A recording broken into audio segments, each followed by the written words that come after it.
It's time to quilt. Today we're going to make needlebooks, but today's video is going to be a little different. This time, BJ gets some help.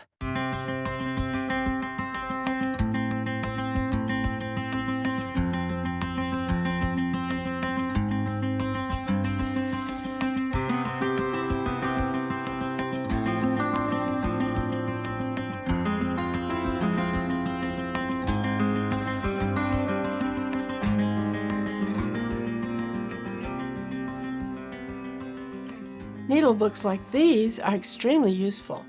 You end up with a lot of different kinds of needles when you're quilting, and this helps keep them safe and neat. I've had this one for a number of years. You can see how much use it's gotten and how full it is. Here, for example, I have a page with plenty of machine needles. I could still use more. You always think that. Anyway, here I have regular hand sewing needles, embroidery needles, and more. On this page, I also have a needle threader. This is a quick and simple project, and it's really handy.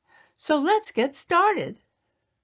For the cover of the book, I'm going to start ironing a piece of green linen I bought a long time ago. If you don't have a cover fabric you want already, you could also get some Kaufman Essex linen. The internet says that's a linen cotton blend, not a pure linen. It is, but it has a very nice weave. It should be a good choice for this project, and you don't need a very big piece.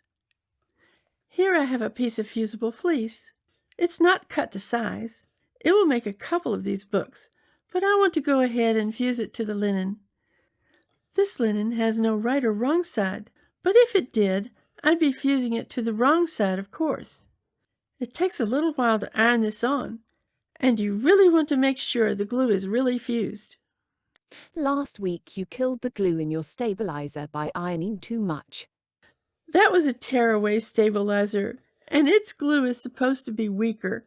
Here we want the fuse to be permanent. Press down without moving the iron much back and forth. I'm going to put decorative stitching on the cover of the book with the fusible fleece attached. I'm not sandwiching it like a quilt. After that, we'll add some of the leftover piece of batik watercolor I have as a lining. For now, we'll set that aside. Let's turn it over and iron it on the linen side, letting the iron steam a little as you move it across. Now let's get out my rotary cutter and a ruler and trim up the edges. This isn't our final piece, so it doesn't have to be super closely trimmed. I just want to work with a nice, easy size. Be careful with the rotary cutter. I'm always careful with the cutter. I lock it every time I put it down. Once you have this prepared, turn it over and let's mark out the working area to make a couple of needlebooks. For these new books, I want to cut pieces that are 6 inches by 12 inches, and I'll end up with books about the size of my old one. This ruler is 6.5 inches wide, so I'm going to line that 1/2 inch mark up along the edge. Then I'll trace along it with this Bowen chalk marker, which is something I use a lot. Let's mark out a second one of these too. You might want one at each of your sewing workstations. For instance, if you have both a domestic machine and a long arm. Good, then I don't have to share. The first thing I suggest is that you baste around all the lines you drew. Since you don't have a full sandwich, a more substantial baste will help keep it stable. That's a good thought, Odette. Which is the long stitch the Bernina has for basting? Stitch 21 is for basting quilt tops together. That's what we want. I'm using a 40-weight tri-lobal polyester from Wonderfil for this, and a 60-weight bottom line from Superior in the bobbin. You have so much bottom line in your stash, you'll be using it forever. Okay, I admit it. The basting stitch is pulling a bit, so I'm going to have to cut the threads and release the tension. It's just for basting, so that's okay, but I'm going to switch from here to an extra long straight stitch. You need to lower your top tension. Increasing the foot pressure should also help. Let's see, that does seem to help a lot. One of the first things we want to do is stitch the word needles on our book cover. I'll make a test piece first, since this isn't something I do often. I have a test sample here, made up like one of our Needlebook covers that I'm going to use to try some different stitches before we make the real one. I've added some Madeira Cotton Stable Tearaway Fusible Stabilizer because the fabric and the fleece together weren't quite stiff enough for the stitching we'll be doing. Now I want to show you how to set up text on the Bernina's touch screen. Use the Force BJ. What? I mean, use the simulator. Bernina makes a free simulator program that you can use to show all the different options. And people watching this can try that out as well. Right. So here we are on the simulator for the Bernina 880 interface, and we need to select the specialty stitches for lettering. The A button on the right side will show you the lettering styles you can choose from. Let's use this outline font. Picking it brings up a menu with some of the letters, but if you click the arrow on the left of the window, it brings up the whole alphabet with an interface to type in the phrase you want stitched. I started with a capital N, but then switched to lowercase letters and added the rest of the word, needles. Now we can collapse the window and click the italicized I, which brings up more information and options. I'm going to click the button that selects your whole pattern and tells you how long it is. Right now the pattern length is set to 58 millimeters. When I click on that number, it brings up an adjuster that lets me customize the size. I want the letters to be a little narrower and closer together, so I'll lower it to 51, which is just under 2 inches. You can adjust each letter individually too, if you need to. The icon with the triangle and the times symbol tells you how many times you want to repeat the pattern, but we just want the word stitched once. Before we stitch this out, I recommend drawing a line across your book front, like I did here on this test piece. Follow the line with the foot, and the lettering should go down straight.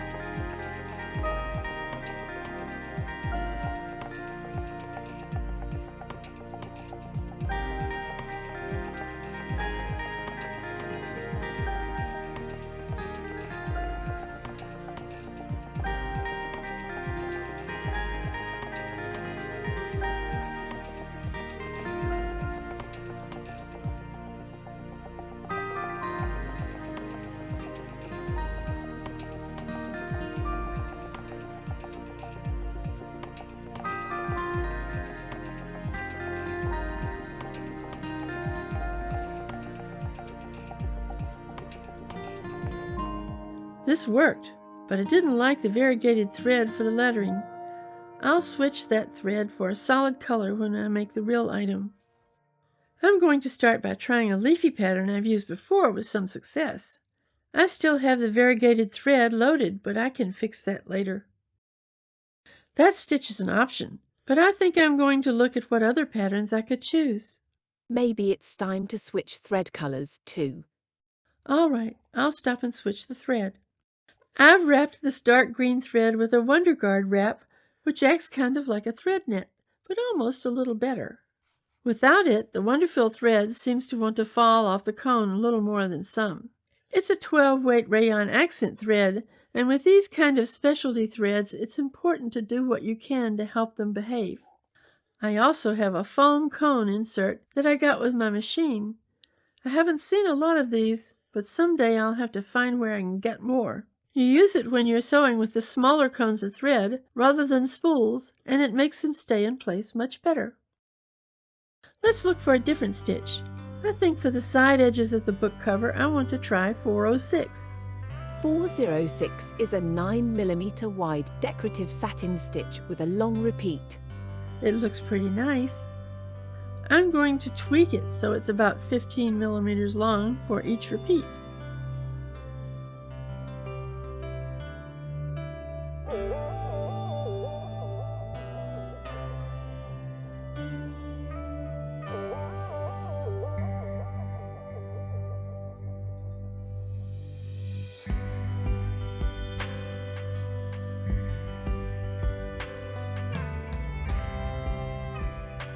Stitching this out with the dark green 12-weight rayon, I like how it looks.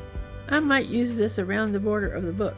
You can use it for the sides, but you'll have trouble turning the corners. I'll figure that one out later.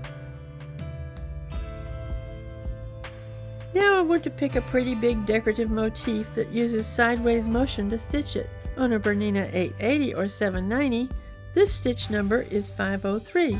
For this one, the stitch width is locked at 17.1 millimeters, but the length can be adjusted. The default is 76.5 millimeters. That isn't far off, but I want it closer to 75. I clicked on the stitch length and with just a little tweaking got it to 74.9. Don't forget to use foot number 40C, the sideways motion foot. Also, don't forget to select the correct foot on the interface. I'm just going to stitch one full repeat of the flourish pattern, but it's enough for me to get a sense of how I like it. This is one job that's really easier to do sewing with the buttons rather than the pedal. Your job is really to keep the fabric parallel as it moves from side to side. It has a tendency to want to turn a bit, but controlling the speed in the fabric carefully, it comes out great. So now I've chosen the lettering, the design I want to put around the edge, and the accent, so that's all I need. For the actual book, I've marked out chalk lines to help center and space out the stitching I'm going to use. First we'll stitch the lettering using the 20D foot and just follow the chalk lines as we did before. I just have some extra markings to help me see about where it should start and end.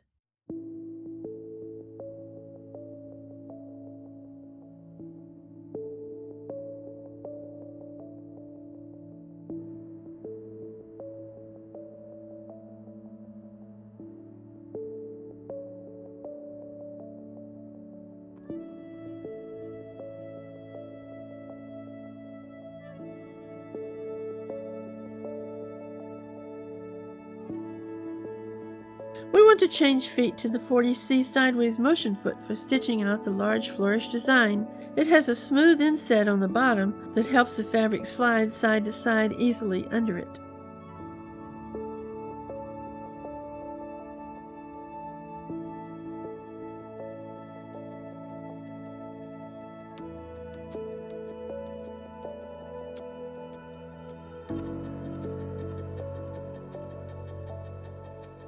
Now it's back to the 20D for the pattern down the sides.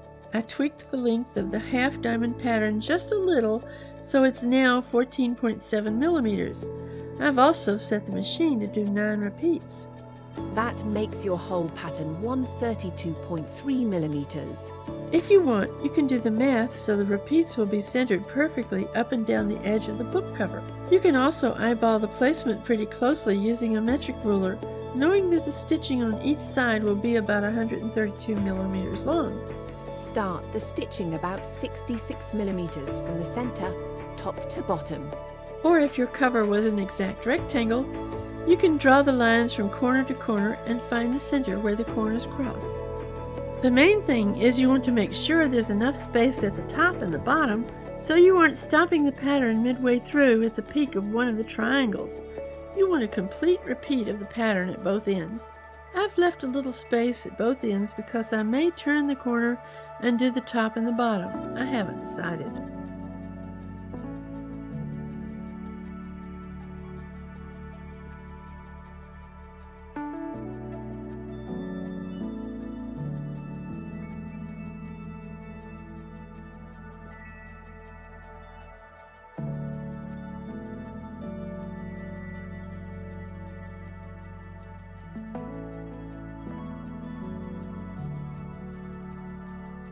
Another side stitched, and I think we're done stitching for the moment. At this point, you can go ahead and tear off the tearaway stabilizer. It's a little difficult coming off of the fleece, but it's not bad. You may want to be cautious taking it off around the decorative stitching. It's a little delicate. If you don't get it off around the heavier satin stitching, it's not a problem. Washing it will soften it, and for a needlebook cover, it doesn't need to be particularly soft and cozy. So I also made up a second book cover with a different edge design that let me continue around the corners and stitch along the top and bottom edges better. I'm going to use this one to demonstrate how to add the lining for the book and put it together. This is going to work just like a pillow, where you stitch the right sides of the fabric together, then turn them inside out. This fabric has too loose a weave to do something different like a satin stitch edge. I cut and ironed a piece of the liner fabric a little oversized, since we can trim it down to the right seam allowance after it's stitched on. As an experiment, I'm also leaving the stabilizer on in this one to see if maybe having a stiffer cover works better. I've removed the stabilizer on the other one, and we'll see which one works best. So I'll have 2 different books. I need to mark a line down the spine of the book. I'm also going to measure and mark the stitching line around the edges of the book.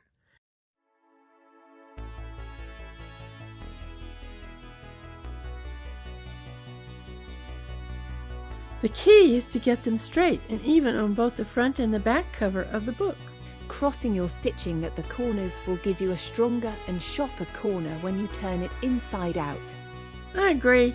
I'm going to do that at each corner.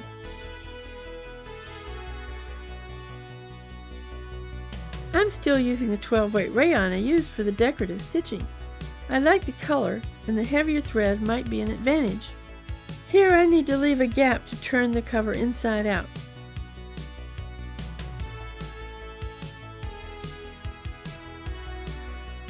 I'm going to trim it just inside 1/4 inch.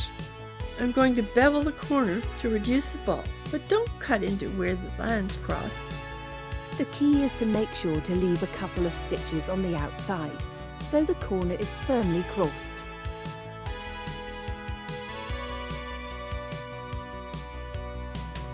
I'm going back to fix one more little wiggle. I'm being more finicky about making sure these are straight than about making sure the stitch lines are thin to turn inside out to a knife edge. This plastic tool helps me turn the corners tightly without poking through the corner like something sharper might. With all 4 corners at least reasonably in place, we'll pull it out. I think the stabilizer is helping despite the fact that it adds a little bulk. I'm going to fold it all and finger press for now. I'm going to need to pin the opening, but before I do, I want to use my tool to check the edges and corners. This last corner needs a little more help.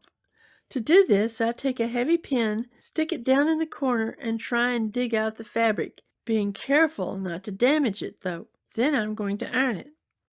I have it ironed, and I'm going to switch out to an edge stitching foot, the 10C or 10D, which have a kind of an edge guide. If you're using the 10D and have dual feed, use that. I think you should reduce the presser foot pressure. Okay, I'll set the foot pressure at 35. We'll have a lot of layers under the foot, the linen, the fleece, the batik lining, and in my case, I left the stabilizer as well. What I like to do, since this is possibly visible, is start on the back. Run the blade of the foot right down the edge. It helps align the top stitch. That's right, and it also helps keep the lining tucked under where we left a gap for turning the cover inside out. I put down a straight top stitch around the whole edge. I'm using a lighter thread that closely matches the cover fabric. Now we need to cut the pages for the inside of the Needlebook. You want white or light colored pages so it's easy to read your notes on what needles you have where if you mark them with permanent marker. I have a stack of 3 sheets of fabric here, so cutting a rectangle the full width of the book will give me 6 pages per book. I'm using a Kaufman flannel that's really soft on both sides. I start by marking around the finished cover to give me a maximum size, because I'm going to use a pinking blade on my rotary cutter. Using your ruler, cut a little inside the line about 1/2 inch. You have to be careful because the pinking blade can chip your ruler if it rolls over it. With flannel, the rotary cutter doesn't really want to cut through easily, even with a new blade.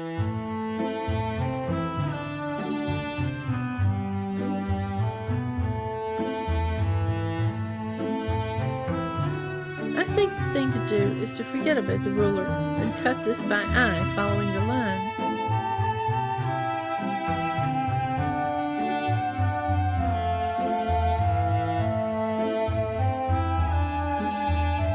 Maybe you should use pinking shears instead.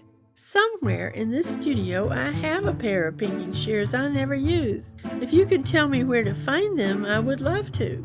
Maybe you should use the rotary cutter.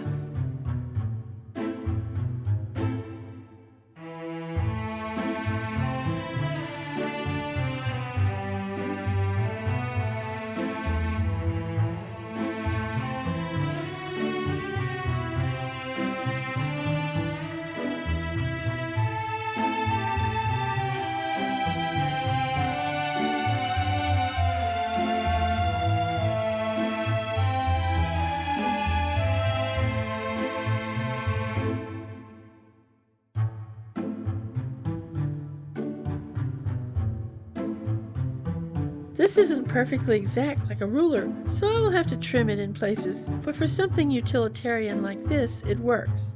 Now, as you can see, I have the pages ready to stitch them into the binding of the book. I have 3 layers here, which gives us 6 pages. They're a little smaller than the cover, which is what I wanted. I'm going to fold one in half and finger press it to give me a center line. If you want, you can use your marking pen or whatever marking tool you use to trace the line. In my case, it's a Crayola washable gel pen. Start a little bit off the edge of the flannel sheets. Line it up in the middle of your foot. This is a 37D foot. It's an open toe foot, but the narrow channel at the end can help you follow a straight stitch like this. I back up a little to secure the stitching and then keep stitching down the line. By the way, we're using a stitch length of 3.0 and the foot pressure is set down to 25 because of the thick pages. When I get to the other end, I turn around and stitch back over it again because this binding is the one point in the book that could take more wear and strain. And that's all there is to it. With these done, I have a couple of new books. One to give away and one to expand out from my old one, which I stitched in the hoop. If you want to quilt one in the hoop, post down below and I'll try to come up with something that could work that I can demonstrate in a quick video. This video was just for fun, but I need to give a shout out to Josh Yeo, who runs the Make Art Now channel. I'm sure he has no idea who I am, but the video he posted about artificial intelligence gave me the idea about how to make Odette a character for this one. Thanks, Josh. That's all for today, but if you have any questions or comments, please post them below. Merry Christmas and Happy New Year!